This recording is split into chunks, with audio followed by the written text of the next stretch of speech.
Bonjour la famille, bonjour à tout le monde. J'espère que vous allez bien.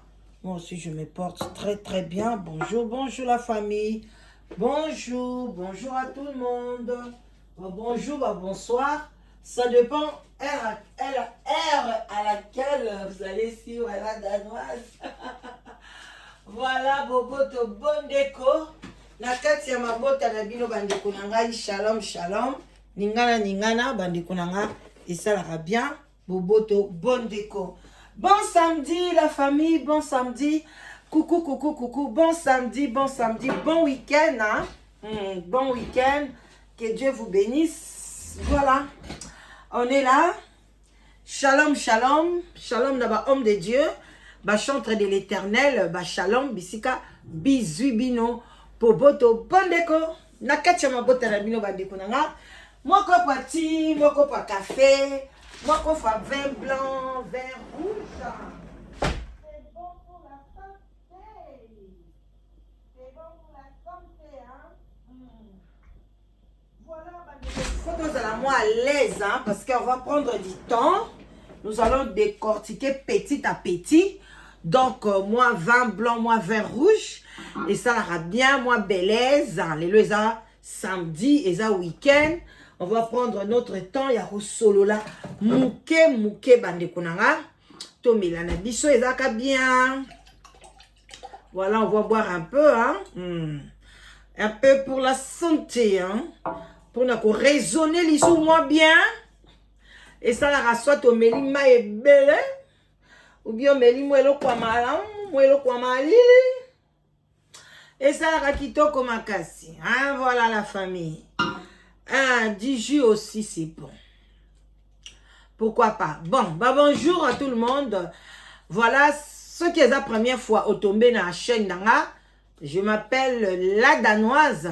Chaîne Nanga est sous les baobas La Danoise. Naza mama le kinayo, voilà. En tout cas, moi, Maï, Mela Ebele, s'abonner, on est là vraiment, tout est à cannabis, tout l'homme sa conscience, voilà. Et puis, tout ça, on a fait, tout ça, on a site des rencontres, en vraiment, où est sungara célibataire, ceux qui osent célibataire, bande konanga, ozo luka mobile, ou bien ozo luka moisi, n'hésitez pas, bande ko yaka, Bengala Danoise, na 0044 74 38 03 16 23. Soko au lobby olandi bémission nanga mususu au mon a vraiment numéro nanga surtout ba live OK na site nango fini live na ba live au mon a pena numéro zo défilé au bengi biso to solo la to ko aider yo yaya kozala yo moko eza pasi botu na Marcelo lelo to sola kama na ye a pasteur Marcelo a koyebisa bino ke eza facilité to ko analyser pe maloba na ye mais lelo te a komi yango alobi apesi respect na ba veuve na ba femme seule o ba boko la bana bango moko parce que quand au continent na situation wana te tangu yo nanu okomi veuve te ozomona kozala veuve ndengwana ceux qui n'ont mobile ya boyote ou bien moi si ya boyote a sundoli ona bana toza pe na bibasi musu ba sundola pe bana pa batata na bango ba kimi na bango ndoko yeba ke non ko boko la bana sa maman ezali kwanga na makaya bute. Voilà donc ko boko la pe mwana sans papa ezali pe kwanga na makaya bute ka ndenge to sangana ka to sangisa ka nzoto pona mwana wana botama ndenge pe zalaka bie to sangisa ba idée to sangisa ba force na biso pona ko boko la bana wana. Alors shit ya couple soki ekoti ou bien na nzela liwa ou bien na nzela ya séparation ya divorce en tout cas ememaka déséquilibre na kati ya ndako lelo pasteur Marcelo aza ye moko mama ye moko papa en tout cas était alors j'espère que Azala était déjà pour se préparer nango parce que il parlait de ça souvent, ceux qui blanchent à Koufi, nini, donc avant qui vraiment pour se préparer. Alors bande konangai likamtoye nango lelo on va développer. Est-ce que réellement Blanche Azala qui moi si Nzambe atinde la qui est donc la femme destinée ndenge bino moko bomonaka ndenge ezalaka en tout cas soki nani olingo dwa mwasi bio olingo zwa mobali emso okende kosoka pa pasteur na bino pasteur na ngai tala mwasi boye boye akoloba tinda photo surtout so boza na poto awa tindelanga photo na ye tosambela totuna nzambe asalelanga boye boye donc est-ce que azalaki mwasi oyo ayaki apporter un plus et pas ya pasteur Marcelo na parcours na ye tangu ya ye eloko nini ya apporter eloko moko te bandeko nanga on doit développer ça mais soki yo ezo salo pasi koyoka ke bazotanga kombo ya papa Marcelo pasteur Marcelo zappe kotala te parce que na titre nazo koma bien pasteur Marcelo nazo koma te ke na komi titre mutu mususu nde na kati na lobeli kokoma na yo te ke bokotika ete ezo sunga bino te ezo tinda nga poto so na lukaka so ba sujet ma classe na ye na yaka ko développer donc bozo tinda nga vomi botika na bino tinga imoko 40e jour ekokoka nango kala mingi te temsu na ko développer lisote parce que on doit développer ça baza bato baleka liboso na biso bino boyebi masse nini oyo pasteur Marcelo azanango bokene na Instagram na ye azana na 1 million azaki na 1 million 200 o bande kolanda ye avant Blanche akufa Blanche akufi ekomi na ba 1 million 900 plus de 500 baye ko bakisa donc dans quelques jours ata musupe lelo sa komi na 2 millions o bazo landa ye siko batu wana nyoso ba olande kaka à part o balandaka ye me basabone basadere te basabone te bazakta musu plus de 2 millions plus de 4 millions siko soki ye azotambusa buatu na ye malamu te amema batu wana nyoso na libulu ezaki toko te bango baza basai na nzambe soki mutu alinga bala bandeko nanga soko balika bongo sa oyebisa ye obioke osali fiançailles sans lobela pasteur lobo zaloka mondimi moka liya ndenge bakoma bandimi ebele wana baza na bango na contrôle na bino te mais soki oza na contrôle oyembaka oza proche na ye oza boy ondima te. Ah bah, est-ce que tu as demandé la volonté de Dieu? Est-ce que tu es entré en prière pour savoir ce que biso petoyeba? Est-ce que Blanche azalaki mwasi ya destiné na ye? Est-ce que kota ki prière pour na mwasi wana zala ye? Bande konanga jour Adam na Ève, mukolo Adam amonaka Ève alobaka mbala moko, ça c'est os de mes os. Oh, ben moi si cette fois-ci. Parce que bandeko nanga, Adam wana zalaka na mwasi azalaka na mwasi. Histoire wana babeta rangote. Adam zalaka na mwasi musu komo na iso ki Lilith. Bandeko to tanga Bible bien. Mwasi ya liboso ya Adam ezalaka Ève te. Lilith wana utaka ndenge ni. Lilith wana basalaka ndenge ni. Adam basalaka ye Lilith basalaka ye pe na mabele lokwa basalaka Adam parce que Ève baya ko sala ye na côte ya Adam mais Lilith basalaka ndenge ni bande ko na fondé moté bamsu bazaka bayebi na bango Bible te batanga na bango Bible te bango bayebi loko moko te alors bakomona bakoyoka ngole msu mbala liboso e ko choquer yo. Les choqués parce que c'est vrai. Na kosi na haïté. C'est quoi ça? Lilith Azali. Et là, mon boy, quoi, il pas ma voisin, je crois. Lilith wana azalaka. Alors, bande konanga. L'herbe sali Ève. Et Ève. Boyanate. Tina Ève nenga le ici mbuma mabe wana. Nandenge lisumu kweya boy. Batikala te ke bazo boyana ndenge Marcelo tanga zwaki mwasi na ye boyana plus de 5 fois siko boyana ka poani so pena mwasi oyo azali destiné na yo yangwana tokoyoka na Marcelo ye moko ndenge azoyebisa biso ndenge boyana ka 5 fois avant bazwa décision balana eloko ye badeko pousser bango boyana wana bino nde mutu bokopesa réponse bino na ba commentaire. Même il y a des réponses dans le PSAT. Après, tu as sikoyo pour audio, Yande ko mobali oyo. Maso toki awa, bande ko bozela na.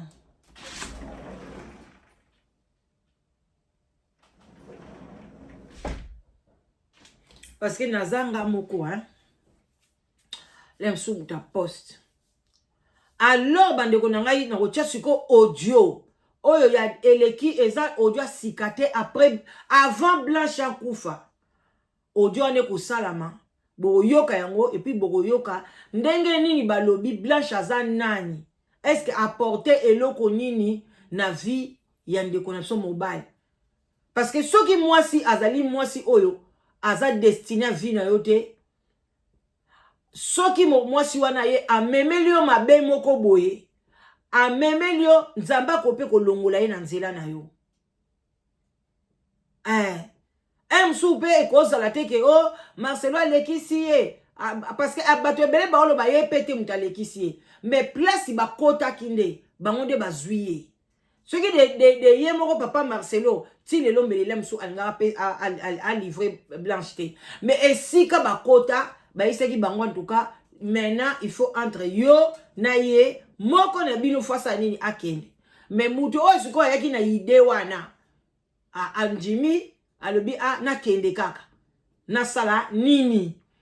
Voilà, toko landa ngo toko décortiquer yango na ko tika penza ta ebele bino mo boyo kango parce que eza makambo ko eza très très capital. Ba olo bango na français tem so bando balola ngo mo lingala na bande ko na ngai oyo bayoka français vraiment mingi te. Alors bino bato boyoka français très bien. Tant on a balola na sa interprétation na salela ngo bino te. Na salela ngo ba mama na ngai ya mikolo parce que na chaîne nanga naza na ba mama na ngai ya mikolo balanda ngai. Génération ya ba jeune bazali so ebele te, même so na kei na ke kotala ba parce que ba tchela rabiso statistique bato âge ni batali ebele o batala nge ebele bazaka partir à 45 ans ti 70 80 bano bazana sa 45 ans batala ngali soute batala te parce que c'est normal na sou mona mukete na sina koli na zoela bango sou ba makamba ba chacho wana te bitumba ba warrior ba nani na za sou na niveau ba warrior te ya ba goloa wana te. Donc to pesika bonne chance et pas ya nani ya mwana nga fali azobeta lelo en tout cas mungongo bima kitoko musique ebeta ma bien ben instrument et ça là mwinda ekufate. Voilà donc to pesika bonne chance, mais biso tozai sokuna te na makambo wana te parce que l'âge avance. Donc balobi quand on était petit to bande kolia biloko bana mike c'est biblique ba poto tant pe to koli to komi kolia pe biloko ya ba mikolo, c'est dans la Bible mais ngana te yaka sans verset. Voilà, mais c'est dans la Bible. Lilith wana pe dans la Bible. OK? Voilà. Avançons maintenant. Tocha audio na biso ya liboso ya pasteur Marcelo to banana na ye a expliqué biso bien combien de fois akabona na Blanche avant babalana. Yo so OK pas pasteur o expliquer ndé wana akolobana yo soit eza volonté ya Nzambe alingi bobalana te, soit na famille na yo oza na esprit ya divorce kota ba jeune sala boy. C'est quoi papa Marcelo asala ani na makambo wana et loko ni bando tinda bango ba katana apesa ngo réponse ou bien apesa ngo te toyoka après to tia analyse o eza très capital pour na lelo. Like émission bande ko nga bo partager eza eko sunga yo pe yo poza na nzela wana ya fiançailles ou bien na mobile mo na kati ndaku ba compréhension oyebaka te eza nini soka aza mobile ya destiné yo te. Un jour maman ko le kapé okufi ou bien pe mobile pas l'équipe à koufi. Alors il faut koyeba ko équilibrer bolingo na bino bien bongo te. Voilà tokei bande ko nanga to longana oyo te eza oyo. Voilà oyo bande ko vraiment bon like s'il vous plaît. 5 fois j'ai rompu avec Blanche. Ouais, on a rompu 5 fois avant de nous marier, Bishop. Voilà. Yango na triqué. Quand tu es Simon, ne te suicide pas. Tu sais, pasteur dans le ministère, tu peux faire même 30 ans. Ça n'explose pas. Tu penses que Dieu t'a abandonné? Non. Il est en train de bâtir le témoignage. Il est en train de bâtir le témoignage. Aïe, aïe, aïe. Et un jour, Ne résume pas la vie d'un homme. Tolanda. Tu ne sais pas ce que Dieu est en train de bâtir. Ne juge pas un homme sur ses défauts présents. Tu ne connais pas les qualités futures qu'il va manifester.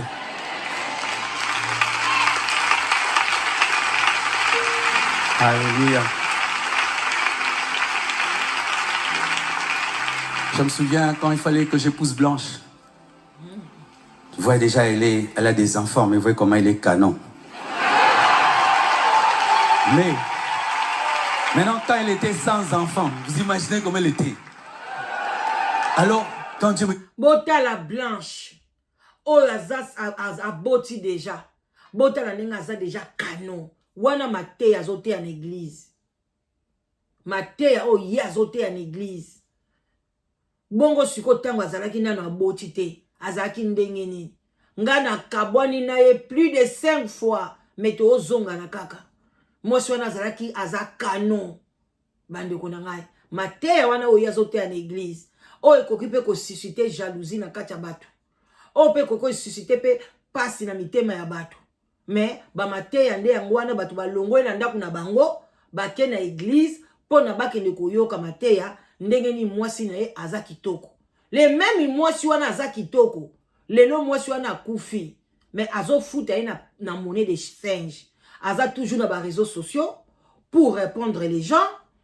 À répondre Lise Manzambi, à Senge merci ndenga côté lié, alors que c'est Lise Manzambi, aza la seule femme oyo a dénigré na monde entier, moi si oyo a dénigré lokola ye azate, to boité, même si a pardonné ye, mais a pardonné pe sincèrement Denis Lessi a zonge la activité na e, pourquoi Denis Lessi est toujours dans la merde? Pourquoi alobi loko mokote que ce n'est pas moi ngapte munazoni yoko la Denis Lessi parce que sa conscience est yebiki azana dedans na makambi ya Denis Lessi. Tozo kende bande kona ngai. Tozo landa kana boke binyos. Toi na ta mbele ko sa l'émission o. Elle me dit c'est elle, je dis non. Une fille comme ça peut pas être une maman pasteur. Oh Dieu. Tu veux tuer le ministère. 5 fois j'ai rompu avec Blanche. Ouais, on a rompu 5 fois avant de nous marier, Bishop.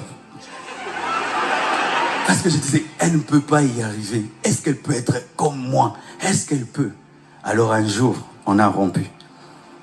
Et je vois une vision. Je suis dans une guerre, je suis en train de tirer. Mais il y avait trop de gens. J'étais débordé. Et puis j'entends quelqu'un derrière moi, en train de tirer. Papa, papa, papa. Je regarde.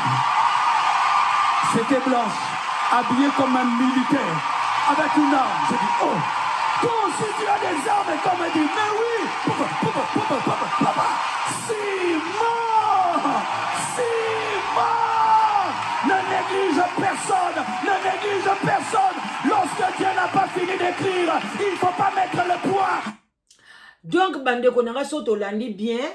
Tiens, l'emsu na osuka kana émission oyo audio na msu to ya développer mu comme ça.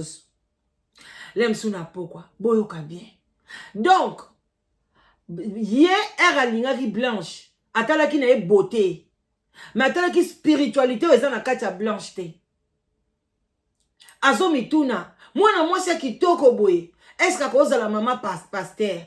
Akoko ya kosala scandale n'église te.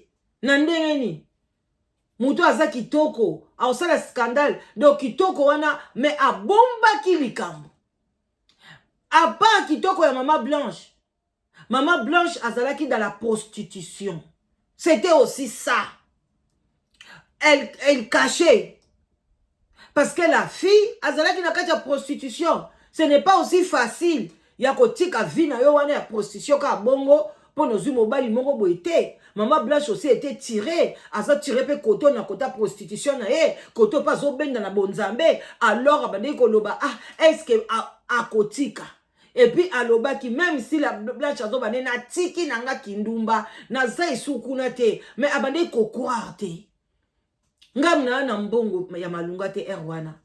Est-ce que moi si on t'a meseni, kobimana ba mibali a bien, ba mindela ba mbongo. Est-ce que à côté capone ya kokota na ministère mais tout ça bande ko tuna volonté nzambe te Boyo qui te place sur Bainini, j'ai entré en prière et j'ai demandé à Dieu si et réellement Blanche était ma femme.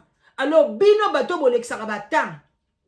Ozui moi si na bien mobile na bien, ok kotu na pasteur. Et puis, tant que pas zo kosa yo, à continuer à na prière pour na yote. Toi, je crois que tous les pasteurs, ils ont le temps seulement. Oh, na côté là, on a prière. À côté, obi bato combien, on sait à côté là, on a prière. Ba kota kate. Et ça rare pasteur, le bano que na côté là, on a prière à côté maman. Ata yomoko. Yomoko pe mitia na place à pasteur. Mitia na place à maman pasteur. Nga mope na bana na kati ndako. Na kipe bana ngate na kota jeune na lia kate lo kote pona mutu moboye pona yo mto fani no pa na yo mama. Non, kota jeune yo moko yaya. Sambela nzambe ako délivrer yo. Faut que ça la auto babenga ngo auto délivrance ezalaka. Prier yo moko soki mwasi wana azaya yo. Oko prier na ba comportement. En tout cas, so na oyo ozana ba comportement na yo, ozana ba nzela na yo lo bakenga so na lingi mwasi. En tout cas, mwasi wana fois zala mwasi alinga loisir, mwasi o alinga kotanga Bible, mwasi o ko alinga batu, ngana lingi batu, ba camarade nanga fois alinga bango, en tout cas ba parents nanga fois bazala bienvenue na ndaku nanga, ngana linga mwasi o pesi pe lobi na nzambe, pesa nga mwasi ya bongo. Et puis, au comment attend bozo vivre, babiloko yo lingaki. Toi, tu crois qu'il y a un ko relaxa yo? Parce que si Dieu faisait ça, en tout cas, balingaba nani, moi Abraham, alingaka tinda, batute, bakenoko luka mwasi, angai sa bango kanzamba la kisi ngai, na adresse qui solokele, numéro 56, mwasi moko azakuna, na masina Petro Congo, bokende kozwila ngaye zambala kisinga pona ayenda kobala. Mais alpeseki ba principe, ba batola ba kei babi, mwasi oyo tokomona azana forme, makolomi bale na se, azotambola kitoko, azokende kotoka mai pona sima bat banokende kotoka ba mai. A epi to benge to pesi mbote, a pesi biso pe mbote, po abasi musu mobile obenga yo boy. Tantine bonjour, otalieba. Nini oyebinga boni boy ko ba mbote zanga tina. Dem sou mobile ya vino yewana. Olekani. Musu ba oteleka monika mobile akangelo. Mais babi o to komona na sourire. To komona e to pese bonjour alobi bonjour. O to komona e ke to bi OK to ka mai ya nani? Abi mai ya ndaku na biso. Est-ce que mai wana boko yena ngo? Na pesa banyama na nga obamela. Ngai pe na mela. Soka bi oui. Moi si wana pa ba critère na biso ngwana. Et là parce que l'eau c'est la vie. Moi so ko pesa biso vie. Ye mto ko pesa biso vie mokil mobimba. Ba kepe ba kutana na Rebecca. Rebecca pesa bango sourire. Abi non mona bino lokwa ba paye. Lokwa boyebi awate. Mais ba mande pe koloba munoko ba Rebecca. Parce que ezaka na mboka Abraham autaka.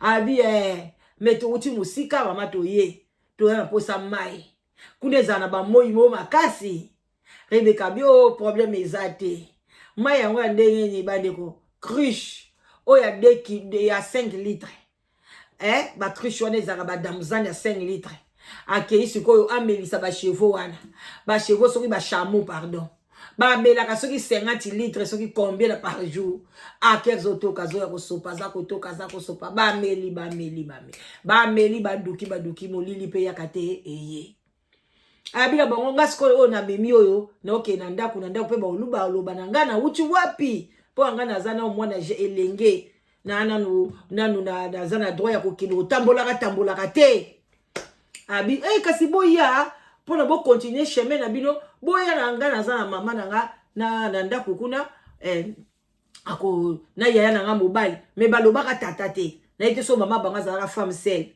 so pa kufela ka mobile ba mema kuna ndaku ba bango kuna ba pa biso toza pe to aka bato awa to bima toza biso ka ba congolais me to longwa to kenda na biso kuna to kenda na to koma na biso na mboka msu kuna na Gabon to pesi perle de fe ba mbote bele mwana métis wana mboka na bango mboka mama to pesi ba mbote bakoma kuna ba bayamba bango apo bango babi tala likambo to yaki yango babi OK kuna babi bache Rebecca zui libala. Pour nani batiaki ba principe. Ezalete babandaki ko ba solo na nzambe ke nzambe na ndenge biso tomoni mwasi ya bwebwe. Mais yo za na ba principe te.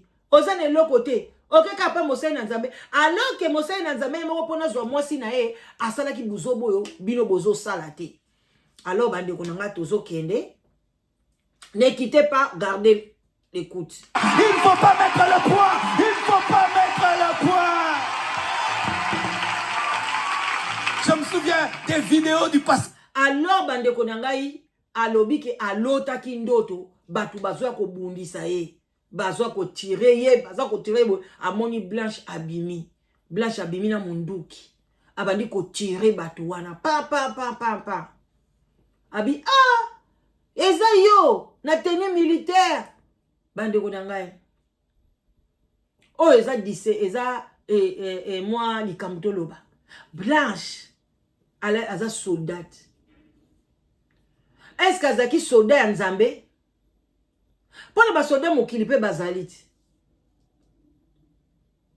Ba soldat mokili pe baza. Oh pe bazo tirer bato. Ayesko bato balinga babundisa Marcelo abandi ko tirer bango.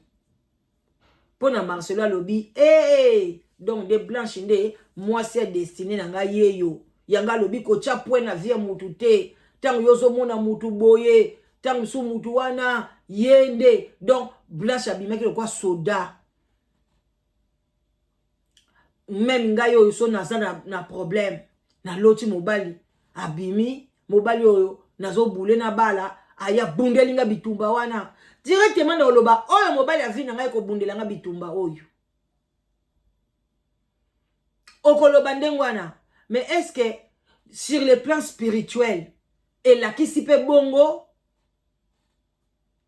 et la kisipe ndenge wana pona mutu mususu akoza la paix complice ya batuana akotinda pe batuana bi ngai parce que Blanche avait dit que alingi Marcelo ngala ko kota mabondeli mobali wana zalaka yanga siko soki akote mabondeli soki to supposer que Blanche azalaki na ye mosai na Nzambe te sikoyo aza mutu moko boye amenaka groupe ya ténèbres akotinde leo pe bato ya ténèbres ba yesko aza général na bango bokende ko attaquer mutu wana bato pe bakoya ba attaquer yo ngana kosa pe na sali pe groupe ba kuluna na moni mutu moko wana na linga ka yemi na ba bobo maete bo sele ote bo ka bobo tole ba téléphone le ngana ko bima wana akolenga nyoso na koziyebisa ye ausala yango ça peut se faire aussi et le comment peut bande ko loba na Marcelo te ke non ko lota ndoto wana tamso parce que Blanche aussi côté ne pas bande ko bunda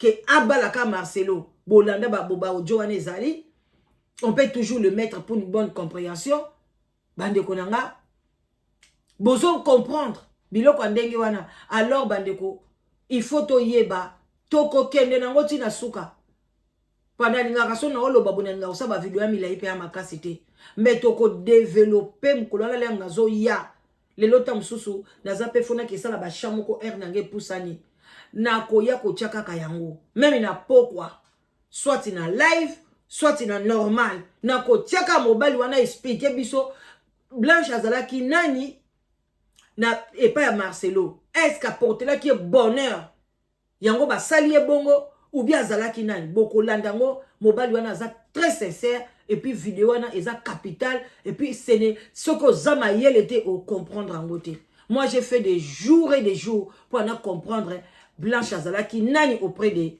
nani. Non le banabino pété Blanche azalaki mabe non. Non, ce n'est pas ça. Parce que oh pe Marcelo azo fout à Blanche ezo ça la passe na motema. Azo fout à une monnaie de singe. Sœur Yvonne que je voyais longtemps là-bas avec le tapis rouge. Dans la salle là comme un bus. 4 points de l'excellence. Hein? Regardez maintenant. Simon. Simon. Ne désespère pas. Attache-toi à Dieu. Et Dieu va t'utiliser. Et Dieu va t'étonner. Et Dieu va te oindre. Dieu se servira de toi. Au-delà de ce que tu penses. Au-delà de ce que tu imagines. Dieu fera des grandes choses. Simon! Simon!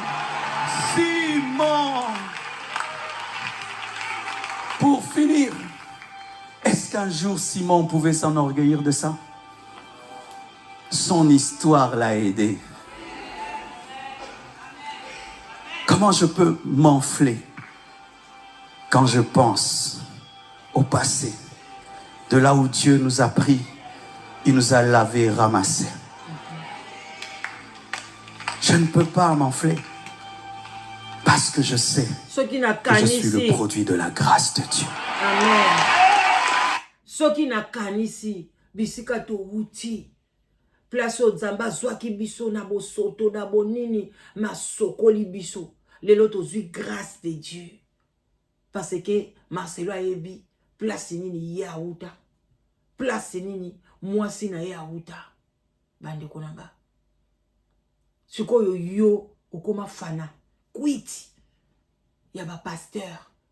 Comme si bango ba sala bo soto na vi na bango te. Mais yo soko sala bo soto. Pwani yo poko ko soko amate. Yo poko koma lelo kwa pasteur Marcelo. Yo poko koma loko la mama Blanche akomaki. Si seulement si bino bafana kwiti bozo mona ke bazana bonzambe. Pwani boko soko amape neti bango te. Boko tikalaka bafana kwiti na bango ti mukoloni. Ti mukolo Jésus Christ akoya akutaka yo landa ka fana kwiti ya Marcelo. Place nyoso bakoma balobi ka komba Marcelo motema ne fwe koma kudu yango yo mama oyo esila kate. Tango lo babolo baka mama oyo na sepela makasi. Na kasuku bolo balanga yo papa oyo nanga ba bozo benga nga deux fois. Mais tango bo considérer kanga naza mama. Yo kasuku bakisi oyo et au salani. Ça ajoute rien, ce n'est pas pour des insultes, c'est ça, les adjectifs de qualification. Bilonde la lingala et le cognon sur adjectif de qualification, beaucoup mis sont injure. Attends le binanga maman na yo, c'est ma mère. Les adjectifs de qualification. Moi l'injure là maman na yo et quand quand les gens se fâchent, même tu te dis boya maman na yo, mais c'est normal. C'est Esaïe, c'est pour ma mère. Esaïe mutu musute, so le bikuto ke azana ngote. Ah ou bien le bien bimakaba kusu. Ou bien bimakaba tofina. Ça je peux me fâcher. Mais quand tu dis c'est pour ma mère, c'est pour ma mère. Ce n'est pas pour ta mère. Bah injure moko ezana mutu na makolote, mais les gens se fâchent pour rien parce qu'on ne raisonne pas. Voilà.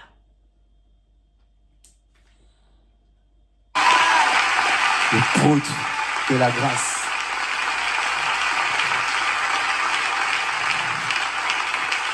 Le Seigneur nous fait passer par des chemins bizarres afin de bâtir une belle histoire.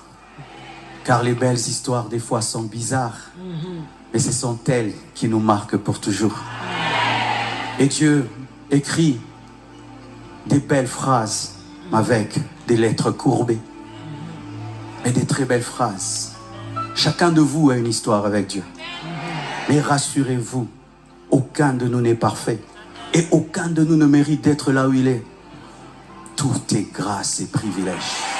Oh, bénissons le Seigneur. Wana so botali sko place Blanche aza check abwaki sko kabeloko et kiti loko modele moko boye. Shalom peuple de Dieu, shalom shalom shalom. Bozela ndeko na bisa kotika boye. Wana Blanche abwaka kabelo bande konanga. Mais na pesa bino quand même avant goût. Ya ndeko na bisa mobali oya lobaki est-ce que Blanche ndenga zawana aza vraiment moi si oyo aza destiné pour na Marcelo na pesa bino avant goût tant so na loba penza mingite et puis après na ya développer ngo sima bola eke bo partager mission boyeba ke papa la biso Marcelo alanda be mission oyo eza ko fongola epe misu tango pe akobima na mupepo yake ko zwa kuna akoyeba pe ko changer évangile na ye évangile oyo siko eko édifier bato évangile oyo ko memasu bato na buzo bate baki ne kokatsa ba mabomo ba mimona ke baze loko pamba non eko même akopesa sikoyo évangile moko ya malamu. Alors on doit changer aussi ba pasteur na biso to koti ka bango toujours te parce que tango bango mo ba ok na ba couple na bango bazo ko kabwana 5 fois na ki fiançailles. Pourquoi bande ko kabwana?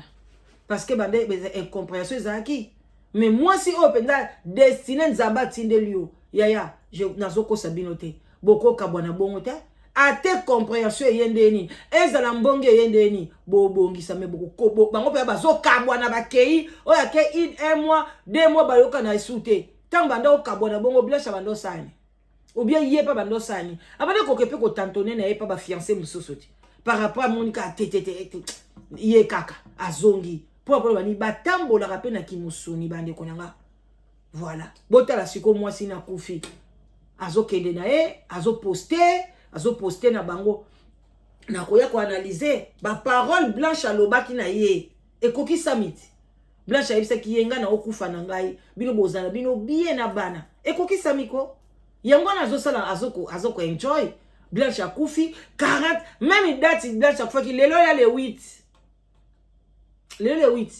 te lelo le 7 blanche akufa ki soki le 10 soki le 12 un mois kuna ekoki te botala makambo azosala na mwasi wa bande kokumisa mikolo nyonso bandeko bino bato bokotela ye kaka mais un jour bopesa biso raison mokolo akozonga na raison aye penda kotubela nde boloba bato bala bazaka bamonaka liboso koleka biso bozala tiela bino audio wana parce que na okata siko eza awa bolanda wana bokebi nyonso bofongola makutu ale boyoka boza awa eza na mwa pib boza publicité si là bon tolongola na pib awa bolanda j'ai pris bolanda eza kilo il y a des vidéos qui vont sortir où j'expose certains serviteurs de Dieu qui étaient avant des vrais serviteurs de Dieu, maintenant qui sont devenus maintenant des satanistes occultistes que je combats dans le monde spirituel. Et certains d'entre vous allent être étonnés.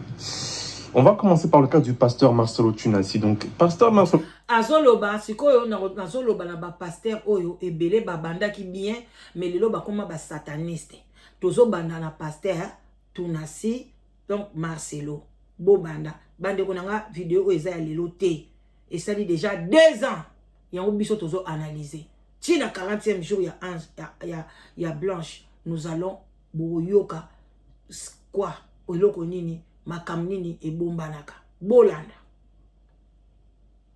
Tunasi, avant, c'était un vrai homme de Dieu. C'était quelqu'un qui avait l'appel. C'était quelqu'un qui était zélé, ce qui veut dire que c'était vraiment quelqu'un qui était un amoureux de Dieu, qui était vraiment chaud.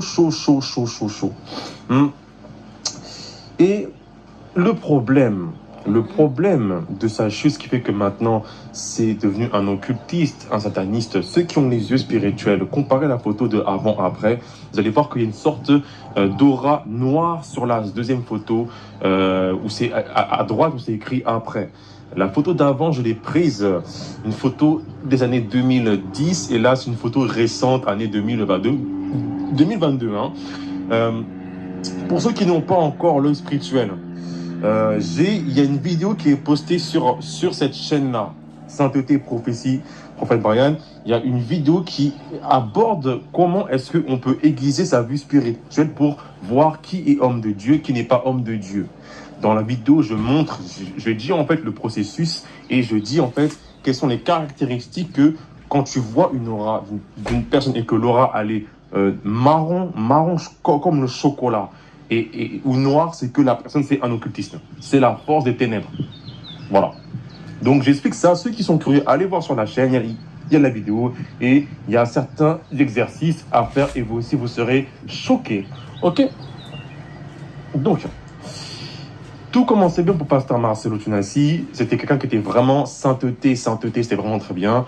Sauf que malheureusement, il a rencontré sa femme qui est Blanche. Blanche n'a pas été sa femme et Dieu n'a pas été d'accord que ce mariage-là se fasse. Son histoire, en fait, où il dit... Balobi Azalaki c'est avant à rencontrer Blanche. Blanche n'était pas sa femme. Ah non. Nasuki wana. Nakoya ko développer un mot très bien. Autre salina no première partie et puis to okende la deuxième partie. Likez, goudronner, nakei en tout cas, bozala bien. To sololi ndenga mukete.